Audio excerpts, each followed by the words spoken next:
Hey there, everyone, and welcome to the next episode of the Water Trio Astrology Podcast. We are going to bring you some insights for the transition week, the week starting October 28th, which will take us through the end of October and into the start of November already. Can you gals believe it?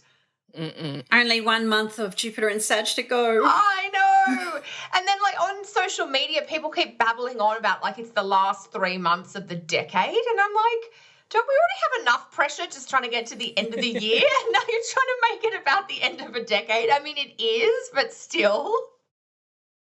I think that might say a bit more about our age, though. You know, we've lived through enough decades now that the end of a decade isn't a thing it's like anymore. Evs. We survived we Y2K. lived through 19. Yeah, exactly. Oh my God, that's a cultural thing, isn't it? For our generation and the generations either side of us. Did you live through Y2K? Oh my gosh, we're so when all the nerdy. computers were going to die because they didn't know how to recognize the 2000s. Yes, and the planes might come out of the air or, oh my God. And that was even before there were mobile phones for most of us. I know mobile phones existed in 99, 2000, but I don't know. Not today. Not like today. Not like where 10-year-olds have them. Not surgically attached to our hands, to ourselves, yes. Just microchip them into our being. Into our being. That's next, I'm sure. So we also need to let all of our lovely listeners know, especially if you're in Australia or you're in Queensland, more importantly, that this is the last week to sign up at the early bird rate for our retreat, which is happening in January. So you had a really beautiful response to that. So we're so excited to be able to spend the day with everyone in January together looking at 2020. So if you want to join us, there will be a link in the show notes below.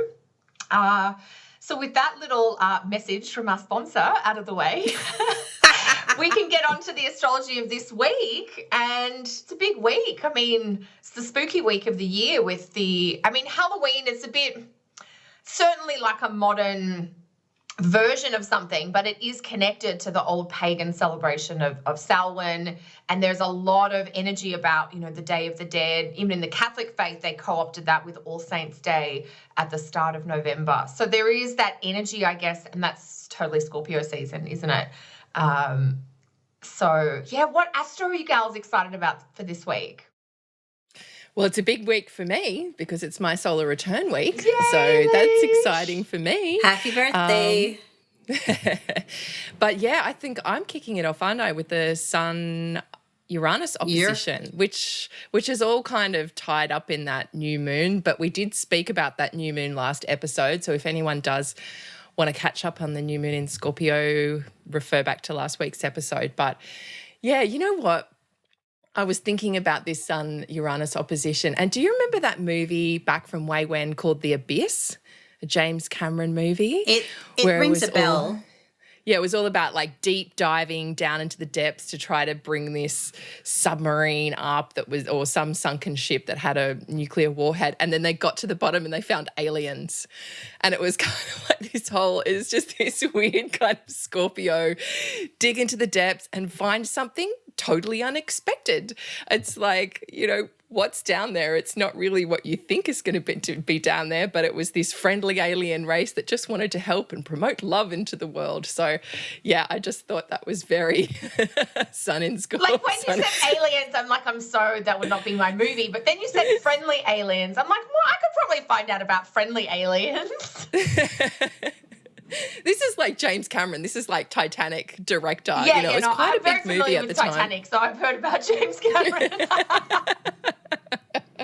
But I like that leash, that going down to the abyss, but not knowing what you thinking you're going to look for one thing or that you'll find this thing, and then just being surprised by what's actually there.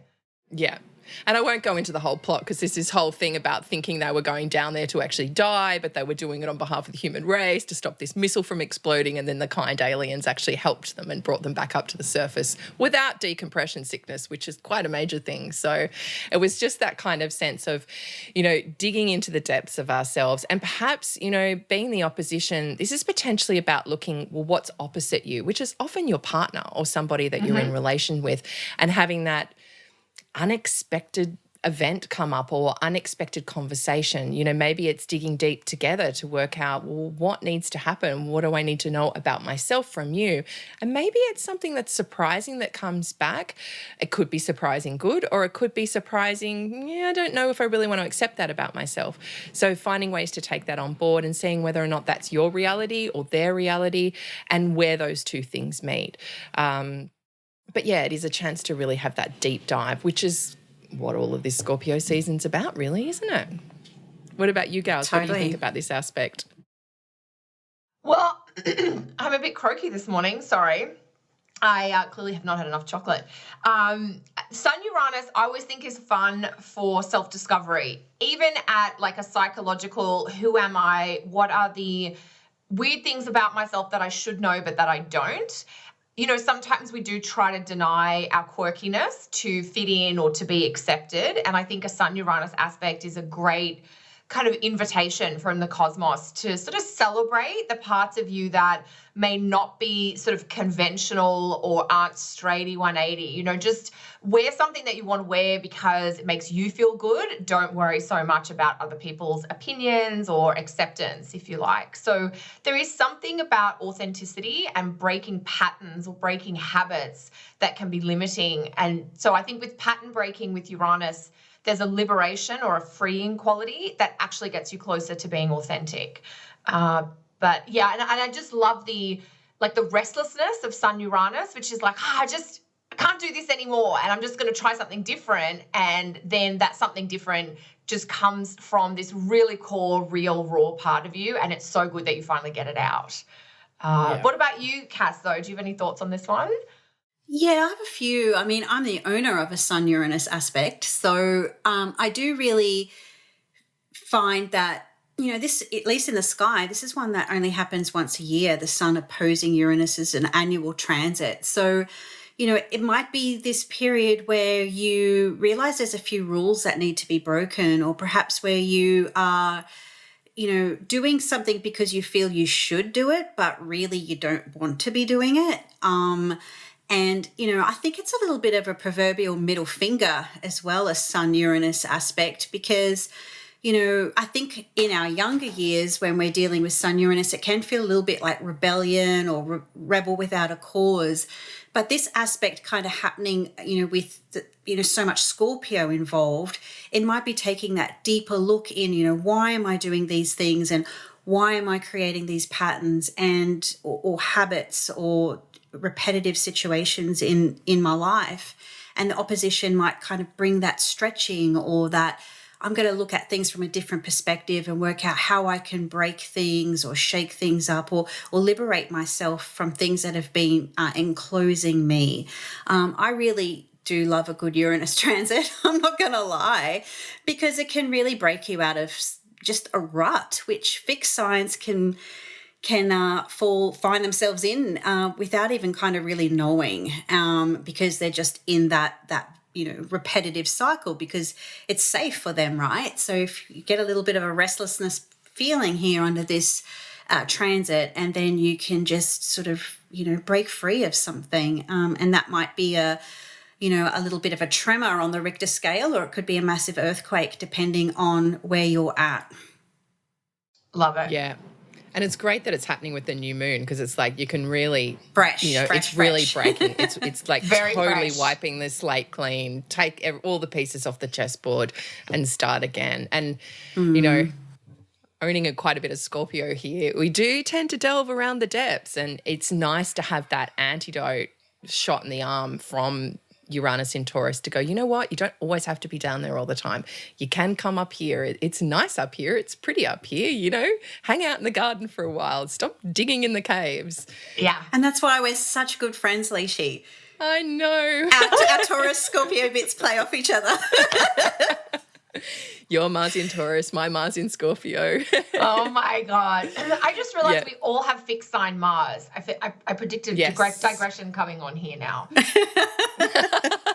Well, FYI, everybody, we have kind of been talking about doing some other things with the podcast, and so maybe we have to do a fixed Mars masterclass as a part of our little things. So doing if some there are specialist topics, if there are any specialist topics that you want to hear about, let us know in the comments below. Yeah. In our WhatsApp chat, which you can imagine just goes constantly, 24/7 with the different time zones. I think, Cass, you actually went and saw someone else last week, and I was like, it's really quiet on WhatsApp. The Gemini rising is missing in action. She's MIA. Oh, you remember you had a guest for an overnight or something? Speaking of Uranus, I just had this oh, hi, I know somebody who's going to be in Brisbane who needs a bed. And so I hosted a Seattle, not a native, but I was MIA for a whole 24 hours. I know. And so, I was I didn't know what to do. But normally on our WhatsApp chat, and then I was Is she alive? I remembered there was somebody in real life that you were hanging out with. I was doing Uranus and Taurus. I was being really with somebody. It was fantastic. It was wonderful. But we did have this Venus masterclass a couple of weeks ago on our WhatsApp chat where we were just diving into Venus. And we're we really should have shared this. So, if there are any topics that other people want to have a look at, let us know. So that's, so Mars. Oh, yeah, because Cass, you said, fixed signs can be slow to make changes. And I do think that's something that Uranus in Taurus is helping. Look, I think fixed signs need a bit of extra time, but Uranus is come on, we need to get a wriggle on, or you might need to do it before you're ready, basically. Yeah, I mean, I think Uranus and Taurus is at least kind of starting to get those tectonic plates shifting, if to use the earthquake analogy. And those plates within us, if you think about how earthquakes are formed, that those plates will shift ever so slightly long before we get any kind of activity on Earth. On the surface. So, if you start to feel those little inklings or those little intuitive sights, or recognize when you're turning a blind eye to something that you don't really want to be turning a blind eye, they're your clues to go, okay, this is, if I don't deal with this could be a real problem later. So, I guess you don't be that proverbial bull and just stay stuck in something that is really making you uncomfortable. And this Sun-Uranus transit there's your invite. Go for it. Yeah. Shake things up. Raise that middle finger. Right. Break out of the cage. Yeah. I mean, it's making me think of that song by Pink. Do you guys like Pink, or is this just another Kelly? I love Pink. Can we agree on Pink or no? Yeah. I think she's really cool. I'm not into the music, but I really like her. Okay. Although her there was name's one Alicia. album that was Of course we brilliant. love her. Yeah. She has a song called, well, I don't know what the song called. It's the lines are, raise your glass if you are wrong in all the right ways or something. Oh, okay. Yeah. I've heard that song. Yeah. It reminds me of being very Uranus. Not that being wrong, but that idea of if you're just different and yeah. So you were going to say she had a great album or something, Cass? Yeah, I'm just trying to think where my life was at that time, maybe around 2006. I think she was having her Saturn return and she just put out this gem of an album, and I just can't think of what it is right now, but everybody loved it. Even me. Well, no, Even me. I'm looking up those lyrics. I'm Not Dead. I'm Not Dead. That was the album. And it was I'm amazing. Not dead. Okay. Yeah. If you were wrong. Yes. Okay, yeah, because the lyrics are, so raise your glass if you were wrong in all the right ways. All my underdogs, we will never be anything but loud. So, yeah. Anyway, what was it? The I'm Not Dead album. That sounds like your album right there, Cass. Oh, I love it. So speaking of dead. That's really good. Speaking of dead, we've got Halloween this week. And Leash, you want to tell us about Mercury Retrograde, which is happening on Halloween, I think. Is that? I was going to talk about that. Sorry. Yeah. I'm sort of focused on Scorpio and you, Leash. I'm just Cass.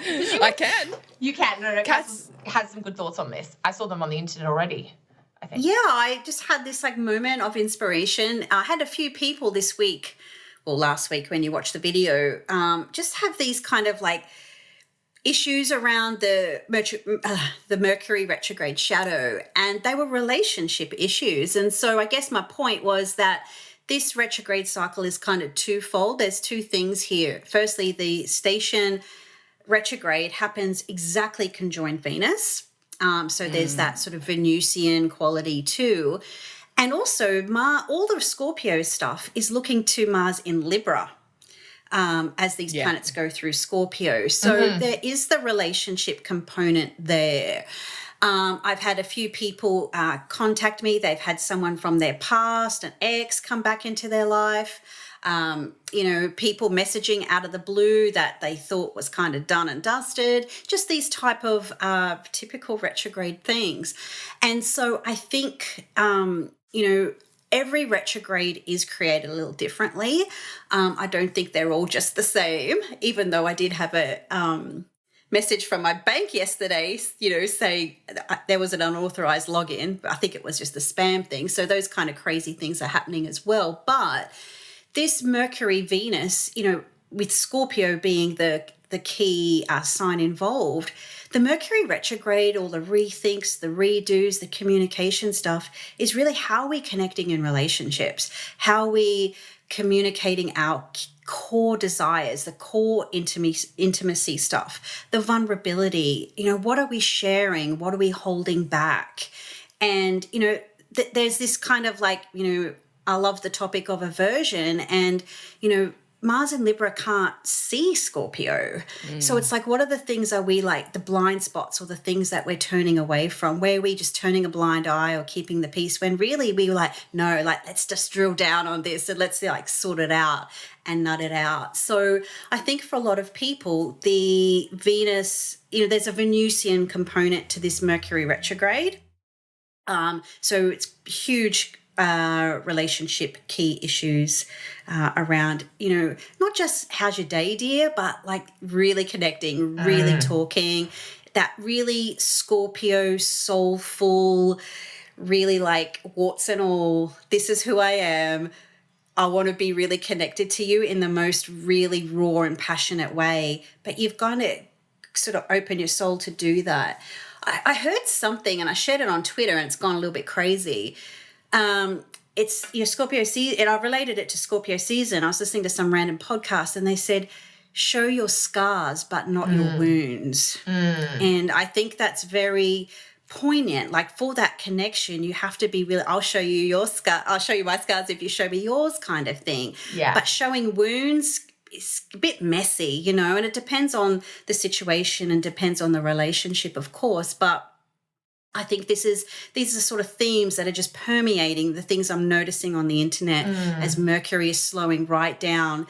And Mercury is applying to Venus under this sort of configuration. So, Mercury is slowing right down, Venus is catching up. So it's almost like Venus wants to, here, let me help you deal with all this hurt, or let me help you with all this pain. Let me be that sort of maybe that balm or that branch that sort of kind of connects us. So I could go on that for a really long time. I know, but that's really interesting, Cass, isn't it? That Venus is actually applying to Mercury, because normally it would be the other way around. Yeah, because Mercury is so slow. He's basically like a dead in the water kind of boat this week. He's not. He technically goes retrograde on Thursday, the 31st, if you're in Canada and the States, and that'll be November 1st if you're in Australia. But he's just so slow. And then Venus, swooping in with something, with a balm or a hug or something soothing, right? Even though it is Venus in Scorpio. Maybe like a princess in shining armor or something like that. But I mean, yes. if memory, more like if a my warrior memories, queen. Yeah, totally. Yeah. A bit of a Xena, Xena, Venus yeah. in Scorpio. And I loved her in Spartacus too. But if my memory serves me correctly, didn't this happen in late Virgo in September? It was the other way around. It was Mercury applying to Venus and taking her across from Leo into Virgo. Yeah, I was talking about that with Mel Lafara on the Energetic Principles podcast. Fantastic. From Virgo into Libra in mid-September. Yeah, I think it happened at Virgo into Libra. Yeah. Yeah. It was 29 degrees of yeah, that was just a handover, takeover of rulerships there too. Yes. Yeah. Yeah. Yeah, exactly. Yeah, so there might be, a little bit of a theme repetition there potentially.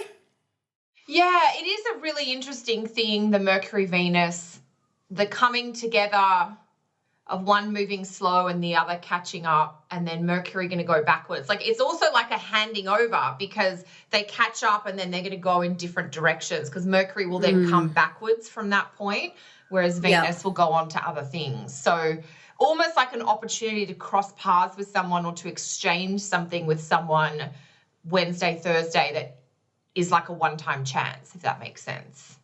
Yeah, and FYI, that all happens at 27 degrees Scorpio. So, yeah, you know, if that's somewhere near a planet or an angle in your chart, it's a bit of a it's heightened one to watch for. This yeah, week. For sure. Yeah. So what do you girls, what do you think about all that? Please, do you have anything to throw in? Given you know a bit more about Scorpio. I was actually thinking of a Rumi poem when I was looking at this that I really love. And not Rumi, sorry, Khalil Gibran. And it's his one on beauty. And it says, "Where shall you seek beauty, and how shall you find her, unless she herself be your way and your guide? And how shall you speak of her, except she be the weaver of your speech?" And the whole of this poem is really about how beauty is in the eye of the beholder.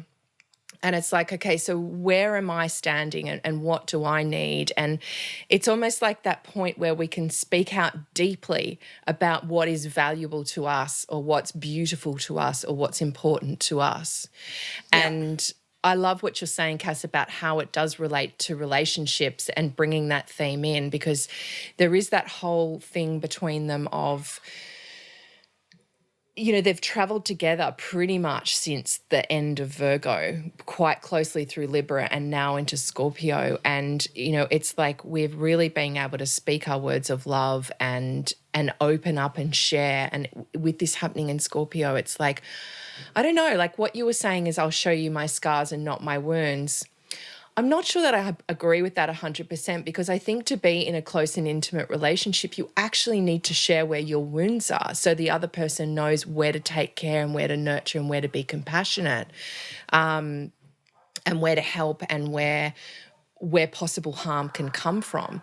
And so, you know, often in that intimate space, there is that vulnerability, you know, and Brené Brown, who's one of my favorite Scorpios, talks about this all the time. It's like there needs to be vulnerability for deep connection to happen. And so I guess it's speaking those words, like being open to share the scars and the wounds and all of it, you know, the whole rawness of everything, you know. Scorpio is happy to get in and get messy and deal with pus and blood and all that kind of stuff. And maybe it's not that the stuff, Cass, because I'm like, yeah, keep the wound to yourself, but I want to see the scar.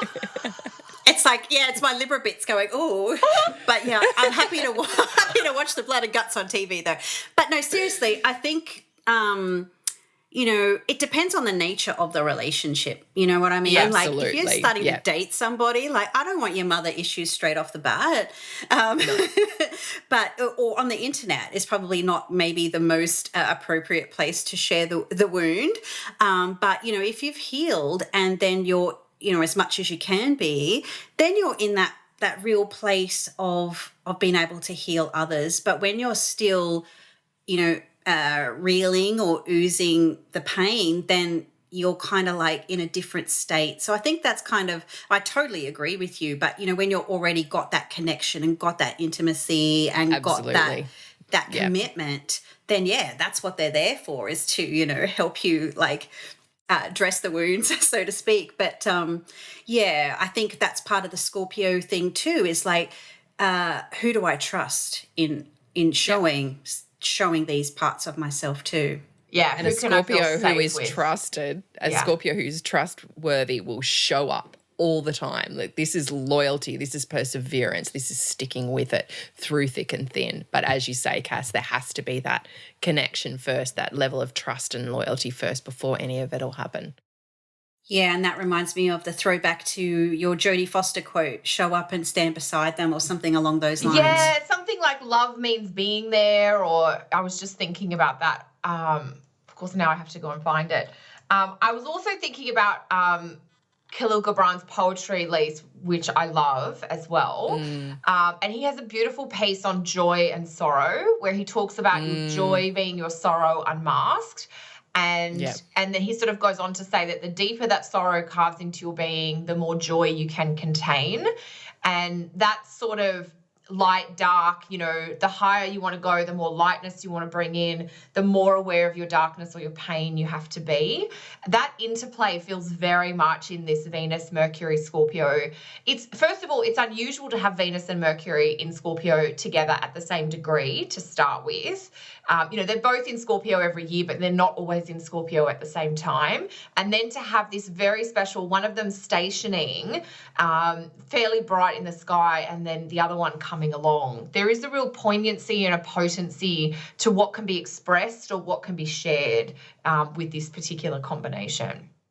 Yeah. I think we'll probably get some, you know, really deep musical insights around this aspect too, because I know myself, like if I go back to certain albums, that's like my barometer of my emotional state. So you might kind of notice you get back into maybe some more scorpionic themed music with Venus there. And it reminds me. I like it. So you know, and getting into the Scorpio theme of things, I saw this thing, this was on Facebook, and a couple of years ago, a young kid in a press conference asked the lead singer of Metallica something about like why he shares the sort of stuff that he shares in some of the music and, you know, all the rehab and all that. And he says, if I can share my darkness and it can touch your darkness, it makes it okay. Yeah. And I just thought that was really powerful around vulnerability and honesty and sharing. So, you know, we could go on about this, like I know, Mercury, I'm like, Venus. I'm like, do we just make this the rest of the episode or what? Speaking of masterclasses. No, because you have to end on the joy of the week. On a happy note. But yeah, just on a very quick personal addition there, I recently wrote and spoke about for the first time how my mum died when I was a child. And I gave this, just decided to do it in the most public forum I've ever had, but I've now written a little bit about it on the blog. But it was amazing the feedback that I had from people, from, you know, the whole speech. If you get it off my website and listen to it, it goes into, you know, just my experiences with my mum dying and how that changed the family dynamic, and then how that sort of shaped me as I've gotten older, and how it really informs the relationship that I have with my siblings. And sharing that, because I would definitely be more of a here's my scar, like I've, you know, this wound has sort of grown over. I would not be a show the wound person. That it's people's response to that, because it does sort of say, you know, oh, you've had pain, so you will now understand that my pieces of pain, even if the pain you've had is not the exact same pain that I've had. When you've had grief, we've had loss, knowing that other people have been through something equally difficult, that dark night of the soul, there is a bonding component in terms of we've been in these trenches together kind of thing. Oh my God, and now it's reminding me of something from The West Wing. Do you guys ever watch The West Wing? No. I know. No. I remember. I've been obsessed with this for years. I remember the old days in old Sydney town, walking into Kelly's apartment with the laptop up on the coffee table, getting a West Wing fix. So there's a scene where one character is dealing with some post-traumatic stress, and there's a sort of an alcohol component to it. And another character, the character being Leo McGarry, he's in AA, recovering alcoholic. And he tells this joke, which is about, you know, there's a guy in a hole one day, and, you know, a priest works along and drops down a prayer, and that doesn't help the guy get out of the hole. And then, I don't know, policeman walks along and drops down a ladder, but that doesn't work, and the guy still can't get out. And then a friend walks along and jumps in the hole with the other guy, and the one who was in the hole originally is like, what have you done? Now we're both stuck down here. And the friend who's jumped in says, but I've been here before and I can show you the way out. And it's just beautiful. So beautiful. It like gives me goosebumps now. Probably because partly that's how I feel about you gals. You know, that's what... We're not going to cry on a podcast, I know, okay. So now we'll talk about the happy stuff. Oh, is it Scorpio season or what? It's Venus, Mercury and Scorpio, like our sisters and our friends friend. Anyway, okay, so shall we end on a better note? What are we going to say here? Oh, I'm going to say something. You. I've already said so many things today. How quickly can you switch from Scorpio to Sag, darling? Okay, so on Friday, change. So basically October, and then we get to November, and the skies are a little bit different because on November 1st, Venus finishes up her deep dive in the hole. She's found the way out, and she's now moving into Sagittarius. And actually, this is the second of two very golden periods that we're having in 2019. Both benefics, Venus and Jupiter in the same sign. That is going to be a big theme that we run through for most of November. So a lot more excitement, a lot more hope, a lot more forward looking, and a lot more forward movement. What are you guys excited about Venus and Sag? All those things, All really. those things. I just think. So you want to get out of that hole after we've all been in there? Yeah, well, it's like we were talking about on the WhatsApp chat. Jupiter in Sag has been amazing and it's been fantastic, and it's great to kind of get the wind up that with Venus on his side. This last month, it's like it could have been Saturn or it could have been Mars, but it ain't. It's Venus. So it's like this golden energy. It's almost like the queen joins the king for this big banquet at the end of, a big party or something. I don't know. Yes.